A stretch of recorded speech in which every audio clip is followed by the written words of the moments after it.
जय हिंद। आज का आपका क्लास होने वाला है एसएससी जीडी का। मैं कहूंगा साथियों, अगर आप एसएससी जीडी में सिलेक्शन लेना चाहते हैं, एक सीट पक्की करना चाहते हैं, एक वर्दी पाना चाहते हैं, तो आज का यह क्लास आपके लिए वरदान साबित होने वाला है। क्योंकि आज के इस वीडियो में आपको ऐसे सिलेक्टेड प्रश्न एवं ऐसे ओरिजिनल पेपर देने वाले हैं जो कि सीधे एसएससी जीडी के एग्जाम में आएगा प्रश्न। तो आज का आपका पहला प्रश्न है जो आपके एग्जाम में आने का संभावना है, जो कि आपके एग्जाम में आएगा। यह प्रश्न, गुप्त काल में सार्थवा शब्द का प्रयोग किसके लिए किया जाता था? जो गुप्त काल में सार्थवा शब्द का प्रयोग किया जाता था वह किसके लिए किया जाता था? तो याद रखिएगा, यह किसके लिए किया जाता था? तो व्यापारियों के काफिले काफिला का जो नेता होता है उसके लिए सार्थवाह का प्रयोग किया जाता है। व्यापारियों का जो पहले नेता होता था गुप्त काल में, उसके लिए सार्थवाह शब्द का प्रयोग करते थे। बी ऑप्शन आपका क्या हो जाएगा?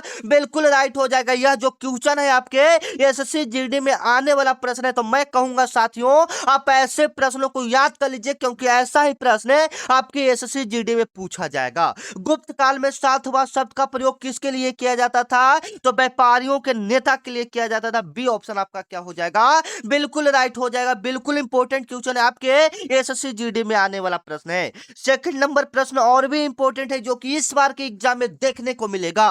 भारतीय संविधान के किस अनुच्छेद में लौकिक संपूर्णता का प्रतिबिंब मिलता है? ठीक है, एकदम वेरी वेरी क्वेश्चन है जो कि आपके एसएससी जीडी के एग्जाम में पूछा जा सकता है। भारतीय संविधान के किस अनुच्छेद में लौकिक संपूर्णता का प्रतिबिंब मिलता है? एकदम वेरी वेरी इंपॉर्टेंट क्वेश्चन है जो कि एसएससी जीडी में पूछा जाएगा। ठीक है, तो याद रखिएगा किस अनुच्छेद में लौकिक संपूर्णता का प्रतिबिंब मिलता है? तो प्रस्तावना में मिलता है। किसमें मिलता है? प्रस्तावना में मिलता है। आपको हम पहले क्लियर कर दें, एसएससी जीडी में संविधान से और संविधान में अनुच्छेद से बहुत सारे प्रश्न पूछे जाते हैं। जैसे में भारत के संविधान में टोटल कितना अनुच्छेद है? तो 395 अनुच्छेद है, याद रखिएगा। भारत के संविधान में टोटल कितना अनुच्छेद है? 395 अनुच्छेद है, याद रखिएगा। एकदम पॉपुलर सवाल है आपकी एसएससी जीडी में, यह सवाल पूछा जा सकता है। संविधान को बनाने में जो टोटल समय लगा था वह समय लगा था 2 साल 11 माह 18 दिन का समय लगा था। संविधान को बनाने में टोटल कितना समय लगा था? 2 साल 11 माह 18 दिन का समय लगा था, याद रखिएगा। एकदम इंपॉर्टेंट सवाल है, आपकी एग्जाम में आने वाला सवाल है। आप संविधान का जनक किन्हें कहा जाता है? तो भीमराव अंबेडकर को संविधान का जनक कहा जाता है। संविधान सभा का पहला बैठक कब हुआ था? तो 9 दिसंबर 1946 ईस्वी को संविधान सभा का पहला बैठक हुआ था। कहां में हुआ था? तो नई दिल्ली में संविधान सभा का पहला बैठक हुआ था। एकदम इंपॉर्टेंट सवाल है, आपके एसएससी जीडी में पूछा जाने वाला सवाल है कि संविधान सभा का पहला बैठक कब हुआ था? तो 9 दिसंबर 1946 ईस्वी को नई दिल्ली में हुआ था। संविधान में टोटल कितना अनुच्छेद है? तो 395 अनुच्छेद है। अनुच्छेद 1 का संबंध किससे? तो अनुच्छेद 1 में भारत राज्यों का संघ है। अगर आपके एग्जाम में पूछा जाए अनुच्छेद 1 का संबंध किससे, तो आप बोलिएगा भारत राज्यों का संघ है। वहां पर ऑप्शन आपका दिया रहेगा भारत राज्यों का संघ है। अनुच्छेद 370 किस राज्य से संबंधित है? अनुच्छेद 370, ये सारे जो क्वेश्चन बता रहे हैं वो आपके एसएससी जीडी में पूछा गया सवाल है। अनुच्छेद 370 किससे संबंधित है? अनुच्छेद 370 जम्मू कश्मीर से संबंधित है। ठीक है ना? मैं कहूंगा साथियों जो भी आपको प्रश्न बता रहा हूं वो सीधे आपके एसएससी जीडी के लिए काफी इंपॉर्टेंट है, तो आप ऐसे प्रश्नों को रट जाइएगा, सीधे आपके एग्जाम में देखने को मिलेगा। अगला नंबर सवाल को देख लेते हैं। 3 नंबर आपका सवाल क्या कर रहा है, जो कि आपके एसएससी जीडी में पूछा जाने वाला सवाल है। एकदम पॉपुलर सवाल है। भारत में स्वर्ण क्रांति का मुख्य रूप से किससे जुड़ा हुआ है? मतलब किससे संबंधित है? भारत में स्वर्ण क्रांति मुख्य रूप से किससे संबंधित है? तो याद रखिएगा स्वर्ण क्रांति किससे होता है? तो बागवानी और शहद से होता है। स्वर्ण क्रांति किससे संबंधित होता है? बागवानी और शहद से संबंधित होता है। अगर यहीं पर हम लोग बात करें हरित क्रांति किससे संबंधित है? तो फसल से है। हरित क्रांति का संबंध किससे हो जाएगा? फसल से हो जाएगा, याद रखिएगा। श्वेत क्रांति का संबंध किससे हो जाएगा? तो श्वेत क्रांति का संबंध आपका किससे हो जाएगा? एक बच्चे का बिल्कुल राइट आंसर आ रहा है, दूध उत्पादन से हो जाएगा। श्वेत क्रांति का संबंध किससे हो जाएगा? दूध उत्पादन से हो जाएगा। हरित क्रांति का संबंध फसल उत्पादन से हो जाएगा। स्वर्ण क्रांति का संबंध बागवानी और शहद से हो जाएगा। ये सारे 3-4 क्वेश्चन है, याद रखिएगा, क्योंकि यहां से प्रश्न आपके एसएससी जीडी में देखा जाता है। मैं कहूंगा साथियों अगर आप वास्तव में सिलेक्शन लेना चाहते हैं तो आज का यह क्लास आपके लिए वरदान साबित होने वाला है। चलिए 4 नंबर आपका प्रश्न है जो कि आपके सीधे एसएससी जीडी में पूछा जाएगा। प्रसिद्ध वियना सम्मेलन, प्रसिद्ध वियना सम्मेलन किस वर्ष आयोजित किया गया था? तो याद रखिएगा प्रसिद्ध जो वियना सम्मेलन हुआ था वह आपका हुआ था 1815 ईस्वी में हुआ था। कब हुआ था? 1815 ईस्वी में हुआ था। 1789 ईस्वी में आपका फ्रांस का क्रांति हुआ था। अगर 1914 की बात करें तो 1914 ईस्वी में आपका भारत विश्व का पहला युद्ध हुआ था। विश्व युद्ध कब हुआ था? तो 1914 ईस्वी में स्टार्ट हुआ था और चला कब तक था? कब तक? तो 1918 से 1914 से 1918 तक पहला विश्व युद्ध चला था। 1914 से 1918 तक पहला विश्व युद्ध चला था। 1815 ईस्वी में आपका वियना सम्मेलन हुआ था। 1789 ईस्वी में क्या हुआ था? फ्रांस का क्रांति हुआ था। 1914 से 1918 की बात करें तो 1914 से 1918 ईस्वी में आपका पहला विश्व युद्ध हुआ था। ठीक है ना। चलिए सारे प्रश्न याद रखिएगा, ये सारे प्रश्न आपके एसएससी जीडी में पूछा जाने वाला सवाल है।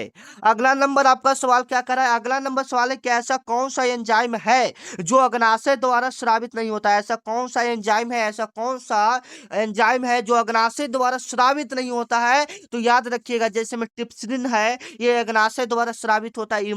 इमाइलेज है जो अग्नाशय द्वारा, लाइपेज है जो अग्नाशय द्वारा स्रावित होता है, लेकिन रेनिन आपका जो है यह अग्नाशय द्वारा स्रावित नहीं होता है। तो सी ऑप्शन इसका क्या हो जाएगा? बिल्कुल राइट हो जाएगा। रेनिन जो है वह अग्नाशय द्वारा स्रावित नहीं होता है। चलिए 6 नंबर आपका प्रश्न क्या करा है? 6 नंबर आपका प्रश्न है बुलबुल हिंद का उपाधि मध्यकाल में किस संगीतकार या किस कवि को दिया गया था? एकदम इंपॉर्टेंट सवाल है। बुलबुल ए हिंद का उपाधि मध्यकाल में किस संगीतकार या किस कवि को दिया गया था? और इसे भारत का बुलबुल के नाम से भी जाना जाता है। अभी जो हम आपको आंसर बताएंगे उन्हें भारत का बुलबुल के नाम से भी जाना जाता है। तो याद रखिएगा सीधे इंपॉर्टेंट क्वेश्चन है। अमीर खुसरो को हम लोग बुलबुल ए हिंद का उपाधि के नाम से जानते हैं। बुलबुल ए हिंद का उपाधि किसे दिया गया था? तो अमीर खुसरो को, या इसे भारत का बुलबुल भी कहा जाता है। भारत का बुलबुल किसे कहा जाता है? अमीर खुसरो का कहा जाता है। बी ऑप्शन इसका क्या हो जाएगा? बिल्कुल राइट हो जाएगा। बुलबुल हिंद का उपाधि किससे दिया गया है? तो अमीर खुसरो को दिया गया। बी ऑप्शन आपका क्या हो जाएगा? बी हो जाएगा। और आप लोग एक बार कमेंट करके बताइएगा आप लोग को क्लास कैसा लग रहा है, यह बहुत जरूरी है। आप लोग एक बार कमेंट करके बताइए आप लोग को क्लास कैसा लग रहा है। क्वेश्चन और भी इंपॉर्टेंट लाए या ऐसा ठीक है जो आपके एग्जाम में आ रहा है, ठीक है ना। क्योंकि देखिए कल हम एक क्वेश्चन आए थे, बुक वाला क्वेश्चन आए थे, ठीक है ना। उसमें सारे क्वेश्चन आपके पिछले साल के पेपर थे जो पूछे गए थे। तो बच्चे बोले कि सर वो वाला नहीं करवाइए, जो आने वाला प्रश्न है वो करवाइए। तो ये सब आने वाला प्रश्न बाबू, ये सब आप अच्छे से देख लीजिए, काफी इंपॉर्टेंट है, आपके एग्जाम में देखने को मिल सकता है, ठीक है ना। आगे चलिए 7 नंबर आपका प्रश्न है कि भारत के किस राज्य में कांगेर घाटी राष्ट्रीय उद्यान है स्थित है? ये एकदम वेरी वेरी इंपॉर्टेंट क्वेश्चन है। सबसे पहले यहां से क्या क्या सवाल बनता है? भारत का पहला राष्ट्रीय उद्यान कौन सा है? भारत का पहला राष्ट्रीय उद्यान कौन सा है? तो याद रखिएगा जिम कॉर्बेट नेशनल पार्क है। भारत का पहला राष्ट्रीय उद्यान कौन सा हो जाएगा? जिम कॉर्बेट राष्ट्रीय उद्यान हो जाएगा। भारत का पहला राष्ट्रीय उद्यान कौन सा होता है? जिम कॉर्बेट राष्ट्रीय उद्यान होता है। लेकिन यहां पर क्या पूछ रहा है? कांगेर राष्ट्रीय उद्यान कहां में स्थित है? तो कांगेर राष्ट्रीय उद्यान आपका हो जाएगा छत्तीसगढ़ में स्थित है। बी ऑप्शन आपका क्या हो जाएगा?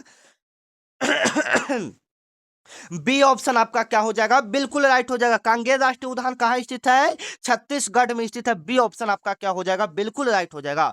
थोड़ा सा आवाज में दिक्कत आई है लेकिन कोई दिक्कत की बात नहीं है, आप लोग समझने का कोशिश कीजिएगा। झारखंड में कौन सा राष्ट्रीय उद्यान है? तो झारखंड में आपका पलामू राष्ट्रीय उद्यान है। झारखंड में कौन सा राष्ट्रीय उद्यान है? तो पलामू राष्ट्रीय उद्यान है। ए ऑप्शन आपका क्या हो जाएगा? बिल्कुल राइट हो जाएगा। अगला नंबर सवाल को देख लीजिए। 8 नंबर आपका सवाल है जो कि सीधे आपके एसएससी जीडी में पूछा जा सकता है कि इक्ता प्रणाली को पूरी तरह से समाप्त करने वाला दिल्ली सल्तनत का पहला सुल्तान कौन था? इक्ता प्रणाली को पूरी तरह से समाप्त करने वाला दिल्ली सल्तनत का पहला सुल्तान कौन था? तो याद रखिएगा अलाउद्दीन खिलजी था। कौन था? अलाउद्दीन खिलजी था। अलाउद्दीन खिलजी था। जैसे में आपके एग्जाम में पूछा जाता है कुतुबुद्दीन का निर्माण किसने करवाया था? Qutbuddin Aibak, sorry sorry sorry Qutub Minar का निर्माण किसने करवाया था? कुतुब मीनार का निर्माण किसने करवाया था? तो कुतुबुद्दीन ऐबक ने करवाया था। लेकिन उसका मतलब जो था उसका डिजाइन किसने किया था? तो अलाउद्दीन खिलजी ने किया था। ये वाला याद रखिएगा, ठीक है। इक्ता प्रणाली को पूरी तरह से समाप्त करने वाला दिल्ली सल्तनत का पहला शासक कौन था? अलाउद्दीन खिलजी था, ठीक है। आगे चलिए अगला अगला सवाल है अवंत सारणी से, जो कि आपके एग्जाम के लिए काफी इंपॉर्टेंट है। साइंस से भी आपके एग्जाम में जैसे में जीके और जीएस मिलाकर आपके एग्जाम में 20 क्वेश्चन पूछा जाता होता है, ठीक है ना? टोटल 80 क्वेश्चन का आपका एग्जाम होता है, ठीक है? अगर नहीं पता है तो क्लियर कर लीजिए, जो एसएससी जीडी का एग्जाम होगा वो 80 क्वेश्चन का एग्जाम होगा। 9 नंबर आपका सवाल है, आधुनिक आवर्त सारणी में हैलोजन समूह के तत्वों को संयोजकता कितनी होती है? जो हैलोजन समूह होता है उसके तत्वों का संयोजकता कितना होता है, वैलेंसी कितना होता है? तो याद रखिएगा वो सब तत्वों का जो संयोजकता होता है वह -1 होता है। कितना होता है? -1 होता है, याद रखिएगा। और अभी तक आप लोग चैनल को सब्सक्राइब नहीं किए हो तो चैनल को सब्सक्राइब कर लीजिए, क्योंकि यह ऐसा चैनल है जो आपके मम्मी पापा के सपने को पूरा करेगा।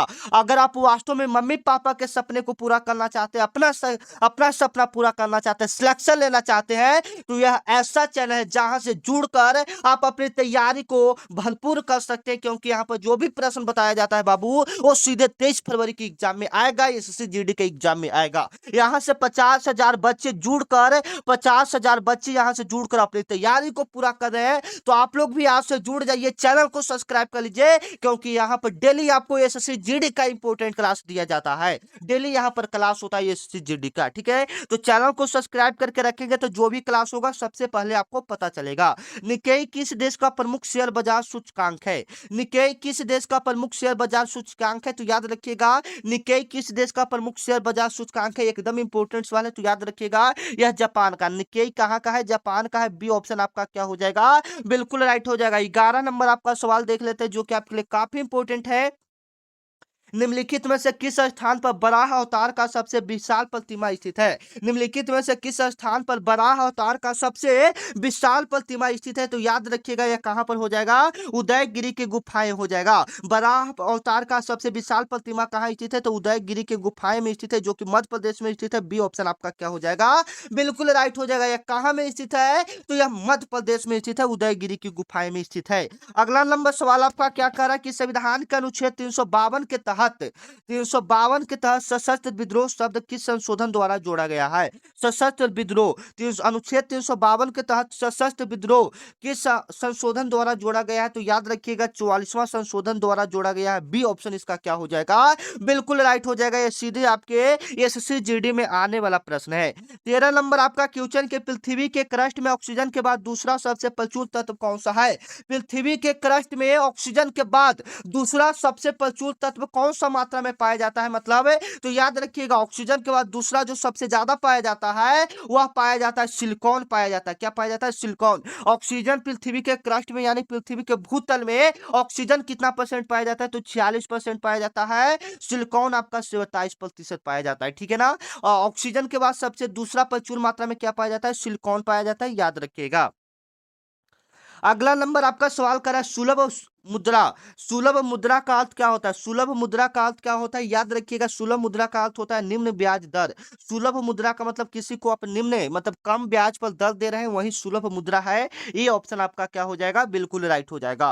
अगला नंबर सवाल देख लेते हैं। 15 नंबर आपका सवाल है जो कि सीधे एसएससी जीडी के एग्जाम में आने वाला प्रश्न है।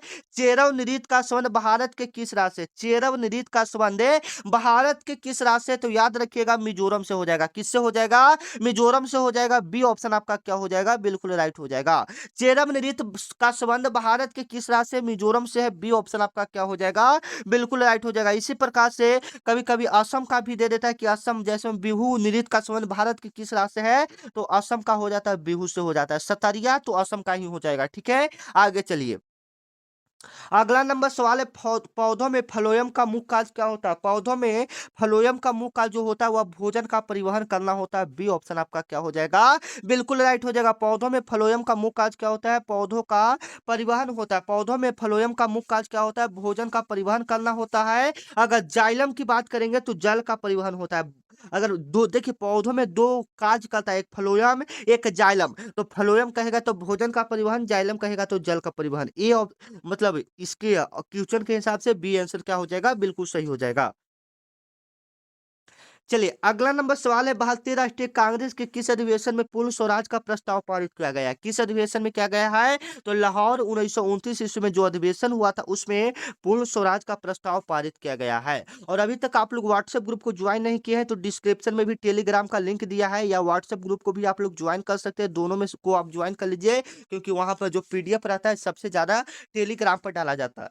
और वैकेंसी ये सब जानने के लिए आप व्हाट्सएप ग्रुप को ज्वाइन कर सकते हैं। यह मेरा व्हाट्सएप नंबर है, इस पर आपको एसएससी जीडी लिखकर मैसेज करना है। इस पर क्या लिखकर मैसेज करना है? एसएससी जीडी लिखकर मैसेज करना है। उसके बाद आपको व्हाट्सएप ग्रुप में ज्वाइन कर देंगे। अगर आप पीडीएफ चाहते हैं तो टेलीग्राम ग्रुप को ज्वाइन कर सकते हैं। ठीक है, आगे चलिए। अगला नंबर सवाल है, प्रकाश संश्लेषण के दौरान प्रकाश ऊर्जा किसमें परिवर्तित होता है? प्रकाश संश्लेषण के दौरान प्रकाश ऊर्जा किसमें परिवर्तित होता है? तो याद रखिएगा, यह रासायनिक ऊर्जा में परिवर्तित होता है। प्रकाश ऊर्जा किसमें परिवर्तित होता है? तो रासायनिक ऊर्जा में परिवर्तित होता है। बी ऑप्शन आपका क्या हो जाएगा? बिल्कुल राइट हो जाएगा। यह किसमें परिवर्तित होता है? तो रासायनिक ऊर्जा में परिवर्तित होता है। 19 नंबर आपका सवाल क्या है, जो कि सीधे आपके एसएससी जीडी में आने वाला सवाल है। सयादवाद का सिद्धांत किस धर्म से संबंधित है? सयादवाद का सिद्धांत किस धर्म से संबंधित है? तो याद रखिएगा, 19 नंबर क्वेश्चन आपके लिए काफी इंपॉर्टेंट है। तो यह आपका जैन धर्म से संबंधित है। बी ऑप्शन आपका क्या हो जाएगा? बिल्कुल राइट हो जाएगा। यह किससे संबंधित है? तो जैन धर्म से संबंधित है। बी ऑप्शन इसका क्या हो जाएगा? बिल्कुल राइट हो जाएगा। अगला नंबर सवाल है, भारत में ब्लू फ्लैग का प्रमाणन किस क्षेत्र से संबंधित है? भारत में ब्लू फ्लैग का प्रमाणन किस क्षेत्र से संबंधित है? तो याद रखिएगा, समुद्र तट से संबंधित है। किस क्षेत्र से संबंधित है? समुद्र तट से ब्लू फ्लैग एक अवार्ड की तरह आपको मिलता है अगर आप समुद्र तट को स्वच्छ रखते हैं तो। ठीक है ना, चलिए। अब आपका हिंदी का प्रश्न स्टार्ट हो रहा है। हिंदी में भी 20 प्रश्न को हम लोग क्लियर कर लेते हैं। आपके एग्जाम में हिंदी का 20 प्रश्न पूछा जाता है, तो स्कोर अपना बताइएगा लास्ट में कितना स्कोर आप लोग को करते हैं। अच शब्द का निम्नलिखित में से कौन सा अर्थ सही नहीं है? अच शब्द का अर्थ निम्नलिखित में से कौन सा सही नहीं? तो अच मतलब होता है धुरी, नहीं कहता है कि कितना अच पर घूम रहा है, कितना धुरी पर घूम रहा है। अच का मतलब आंख भी होता है, रथ भी होता है, लेकिन पासा नहीं होता है। अच का मतलब पासा नहीं होता। यहाँ पर कह रहा है कौन सा अर्थ सही नहीं है? तो अच का अर्थ पासा नहीं होगा, ये कभी नहीं होगा, ये गलत हो जाएगा। यानी बी वाला ऑप्शन क्वेश्चन के हिसाब से क्या हो जाएगा? सही हो जाएगा। अगला नंबर सवाल है कि पाश्चात्य शब्द का सही विलोम शब्द क्या है? पाश्चात्य शब्द का सही विलोम शब्द क्या हो जाएगा? तो पुरातत्व हो जाएगा। ठीक है, सी वाला ऑप्शन देख लीजिए, ये काफी इंपॉर्टेंट है क्योंकि ऐसा ऐसा प्रश्न पूछा जाता है, इसलिए हम आपको ऐसा ऐसा प्रश्न करवा रहे हैं। ठीक है ना, आगे चलिए। 3 नंबर आपका सवाल क्या कर रहा है? 3 नंबर आपका सवाल है, जिसे बुलाया न गया हो वाक्यांश के लिए एक उपयुक्त शब्द कौन सा है? जिसे बुलाया न गया हो, जिसे बुलाया न गया हो उसके लिए एक शब्द में क्या होगा? जिसे बुलाया न गया हो उसे अनाहुत कहते हैं। जो जिसे बुलाया न गया वो आ गया, तो उससे हम लोग क्या कहेंगे? अनाहुत कहेंगे। बी ऑप्शन आपका क्या हो जाएगा? बिल्कुल राइट हो जाएगा।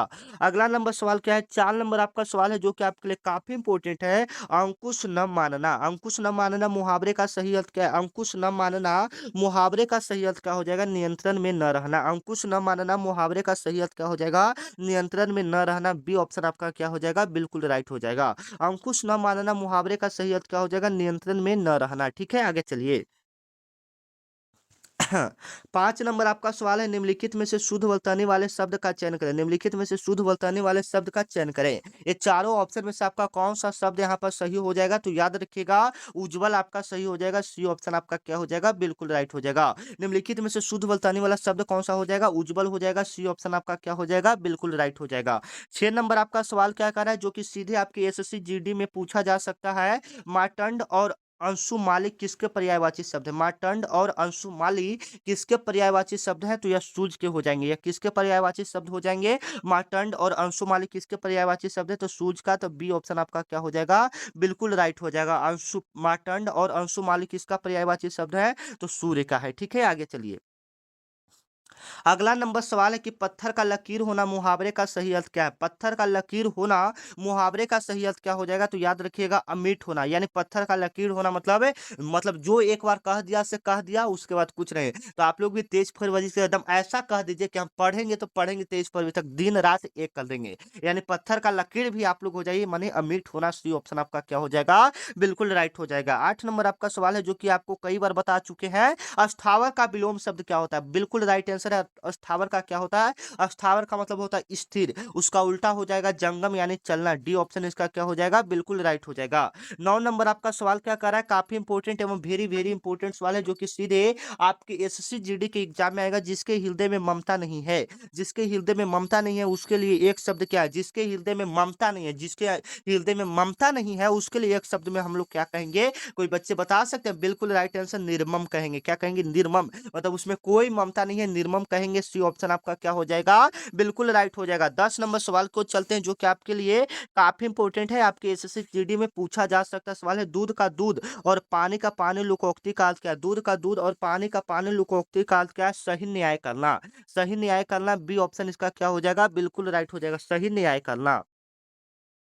चलिए अगला नंबर सवाल है उन्मीलन शब्द का सटीक विलोम शब्द क्या होगा? उन्मीलन शब्द का सटीक विलोम शब्द क्या होगा? तो याद रखिएगा निमीलन होगा। क्या होगा? उन्मीलन शब्द का सटीक विलोम क्या होगा? निमीलन हो जाएगा। बी ऑप्शन इसका क्या हो जाएगा? बिल्कुल राइट हो जाएगा। 12 नंबर आपका सवाल है जो कि आपके लिए काफी इंपॉर्टेंट है। पक्षी का पर्यायवाची शब्द निम्नलिखित में से कौन सा होगा? पक्षी का पर्यायवाची शब्द निम्नलिखित में से कौन सा होगा? तो याद रखिएगा पक्षी का बिगा हो जाएगा। क्या हो जाएगा? बिगा हो जाएगा। ए ऑप्शन आपका क्या हो जाएगा? बिल्कुल राइट हो जाएगा।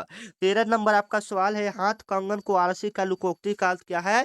तो प्रत्यक्ष को प्रमाण की आवश्यकता नहीं होता, मतलब हाथ कंगन के आलसी मुहावरा है, लुकोक्ति उसका अर्थ क्या होगा? मतलब जो सही व्यक्ति है उसको सबूत की जरूरत नहीं है, प्रत्यक्ष को प्रमाण की आवश्यकता नहीं है। ठीक है ना? चलिए आशीर्वाद का शुद्ध वर्तनी शब्द कौन सा होगा? शुद्ध वर्तनी से आपकी एग्जाम में एसएससी जीडी में सवाल पूछा जाता है। ठीक है ना? तो कौन सा आशीर्वाद सही लिखा हुआ है? तो देखिए व के ऊपर द रहना चाहिए और ऐसा और दीर्घई ओढ़ा हुआ रहना चाहिए। ये वाला देख लीजिए बी जैसा रहेगा, व के ऊपर द रहेगा, वो वाला बिल्कुल सही हो जाएगा आशीर्वाद का। ठीक है ना? चलिए जो इंद्रियों द्वारा न जाना जा सके उसके लिए एक शब्द क्या है? जो इंद्रियों द्वारा न जा सके उसके लिए एक शब्द क्या होगा? हो जाएगा अगोचर हो जाएगा। बी ऑप्शन आपका क्या हो जाएगा? बिल्कुल राइट हो जाएगा। जो इंद्रियों द्वारा न जाना जा सके उसे क्या कहते हैं? अगोचर कहते हैं। 16 नंबर आपका सवाल क्या है जो कि आपके लिए काफी इंपॉर्टेंट है? अनय रोदन मुहावरे का अर्थ क्या हो जाएगा? अनय रोदन मुहावरे का अर्थ क्या हो जाएगा? याद रखिएगा व्यर्थ का प्रयास करना, व्यर्थ का प्रयास करना, व्यर्थ का प्रयास करना। अनय रोदन मुहावरे का अर्थ क्या हो जाएगा? व्यर्थ का प्रयास करना। बी ऑप्शन आपका क्या हो जाएगा? बिल्कुल राइट हो जाएगा। अगला नंबर सवाल दो को देख लेते हैं, काफी इंपॉर्टेंट है। अंबु और अंबुज शब्द का सही अर्थ क्या होगा? अंबु और अंबुज शब्द का सही युग्म का कौन सा यहाँ पर सही अर्थ हो जाएगा? तो अंबु का मतलब होता है जल और अंबुज का मतलब क्या होता है? कमल। जल और कमल हो जाएगा। बी ऑप्शन आपका क्या हो जाएगा? इसका बिल्कुल राइट हो जाएगा। चलिए अगला नंबर सवाल है कि खग जाने खग की भाषा का अर्थ क्या है? तो एक समान प्रवृत्ति वाला ही एक दूसरे को समझ पाते हैं, समान प्रवृत्ति वाला ही एक दूसरे को समझ पाते हैं। बी ऑप्शन आपका क्या हो जाएगा? बिल्कुल राइट हो जाएगा। ठीक है, आगे चलिए। अगला नंबर सवाल है कान फूकना मुहावरे का सही अर्थ क्या है? कान फूकना यानी मुहावरे का अर्थ क्या होगा? कान फूकना माने किसी का कान फूक दिया यानी उसे दीक्षित करे, गुरु मंत्र दे रहे हैं ना। देखते हैं किसी का गुरु रहता है उसके कान में फूक देता है यानी गुरु मंत्र उसको दे रहा है। ठीक है ना? 20 नंबर आपका सवाल है जो कि आपके लिए काफी इंपॉर्टेंट है। मृगेंद्र किसका पर्यायवाची शब्द है? मृगेंद्र किसका पर्यायवाची शब्द है? तो शेर का मृगेंद्र पर्यायवाची शब्द होता है शार्दुल यानी शिव। मृगेंद्र को शार्दुल या शिव भी कहा जाता है। सी ऑप्शन इसका क्या हो जाएगा? बिल्कुल राइट हो जाएगा। तो ये आपका जीके का यहाँ पर 20 क्वेश्चन, जीके और हिंदी को 20-20 क्वेश्चन को कवर कर लिए। अब थोड़ा सा रीजनिंग के भी प्रश्न को हम लोग कवर कर लेते हैं। ठीक है ना? रीजनिंग में तो हमारे एग्जाम के लिए काफी इंपॉर्टेंट है, 20 प्रश्न पूछा जाता है। ठीक है ना? तो देख लीजिएगा रीजनिंग में ऐसा एक प्रश्न आएगा, यदि कश्मीर को 8 1 4 2 7 5 3 लिखा जाता है तो रिस्मक को उसी कूट भाषा में क्या लिखा जाएगा? मतलब यहाँ पर कोई लेटर फेटर अल्फाबेट का नहीं है, यहाँ पर आपका दिखाया गया है कि के को हम लोग 8 लिखते हैं, ए को 1 लिखते हैं, एस को 4 लिखते हैं। तो उसी प्रकार से रिमशक है, उसी प्रकार से रिमशक हो। तो आर देखिए, तो आर इसमें कितना लेटर पर है? 3 लेटर पर है ना। आर आर का मान इसमें कितना है? 3 है। आर इसमें आर तो 3। उसके बाद आई देखिए, आई कितना पर है? 5 है। आई है ना 5, उसमें देखिए ना आई 5 हो जाएगा। एम कितना है? एम देखिए तो 7 हो जाएगा शायद। कितना हो जाएगा? 7 हो जाएगा। ठीक है ना? इस प्रकार से करके आप इसको पूरा कर सकते हैं। तो कौन सा यहाँ पर राइट आंसर हो जाएगा? तो देख लीजिएगा। ठीक है, काफी इंपॉर्टेंट है। ठीक है ना? 3 होगा पहले, फिर 5 होगा, फिर 7 होगा, उसके बाद बताइए क्या होगा? 7 के बाद फिर क्या आ रहा है? एम तक हो गया ना? एम तक, फिर एस बताइए। एस बताइए, मतलब उसका उल्टा नहीं देख रहे, उसका उल्टा क्या है? कश्मीर का उल्टा है RIMSH। तो इसको अभी उल्टा कर दीजिए। 3 5 3 5 7 2 4 1 8 4 1 8 किधर गया? थोड़ा-सा दिक्कत हो रहा है। ठीक है, ऑप्शन टाइप होने में दिक्कत हो गया है। हालाँ में आपका ए वाला ऑप्शन वाला सही होगा। ठीक है ना? ऑप्शन हो गया है, आगे-पीछे कोई टेंशन की बात नहीं है। ठीक है ना? चलिए, 2 नंबर सवाल को देख लीजिए जो कि आपके लिए काफ़ी इंपॉर्टेंट है। श्रृंखला को पूरा करना 7 11 19 35 67। 7 11 19 35 67 का अगला पद क्या होगा? तो देख लीजिएगा। ठीक है ना? जैसे में यहाँ पर क्या कह रहा है, जैसे में 2 का स्क्वायर किया, 2 का स्क्वायर किया तो 4, 2 का स्क्वायर किया दो का स्क्वायर करके 3 जोड़ा हुआ है, तो 4 और 3 मतलब 4 3 कितना हो गया 7। उसी प्रकार से आगे करेंगे, 2 का क्यूब कितना होता है? 2 का क्यूब 8 होता है। 8 में कितना जोड़ा हुआ है? 11 3 जोड़ा हुआ है, मतलब 3-3 जोड़ रहा है 11। उसी प्रकार से 2 का 4 करेंगे तो कितना आएगा? 2 का 4 करेंगे तो 16, 16 3 19। उसी प्रकार से 2 का 5 करेंगे तो आ जाएगा 32, 32 में 3 उसी प्रकार से यहाँ पर 67 है। उसी प्रकार से कीजिएगा कितना? तो 67 यहाँ पर हो गया ना, 2 का 5 क्या होगा ना, 2 का 5 क्या होगा? और 3 जोड़ा होगा, 2 का 5 क्या होगा? तो 64 और 3 जोड़ा होगा तो 67। 2 का 6 कीजिए, 2 का 6 कीजिए तो कितना आएगा? 128 आएगा। 128 और 3 ऐड करना है तो 131 हो जाएगा। ठीक है, चलिए। लुप्त संख्या आपको ज्ञात करना है। लुप्त संख्या ज्ञात करना है, एकदम वेरी वेरी इंपॉर्टेंट सवाल है। लुप्त संख्या हम लोग कैसे ज्ञात करेंगे? कोई बच्चे बताइए, लुप्त संख्या हम लोग कैसे ज्ञात करेंगे?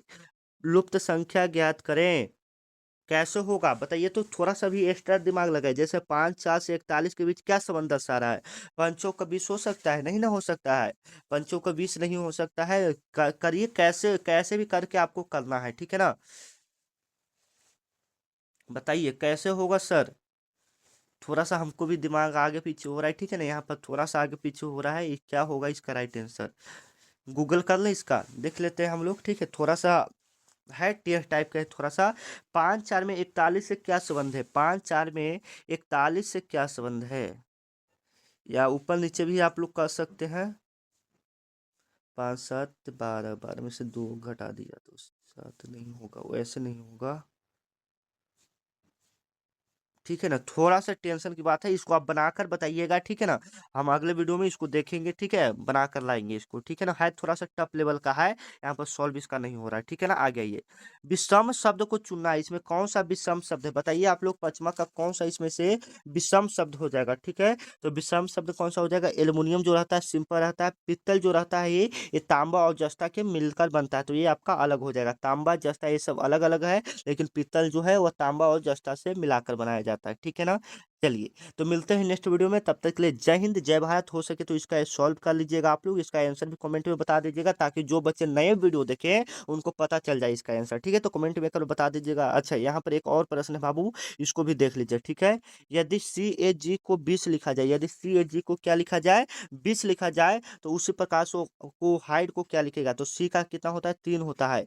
और ए का कितना होता है? 1 होता है। जी का कितना होता है? जी का कोई बताइए, जी का कितना होता है? ABCDEFG 6 होता है। कितना होता है? 6 होता है। और ई का कितना होगा? कोई बताइए। ई का 5 होगा ना? उसी प्रकार से सब जोड़ जाड़ के करेंगे तो आपका आंसर आ जाएगा, ठीक है? तो मिलते हैं नेक्स्ट वीडियो में, तब तक के लिए जय हिंद।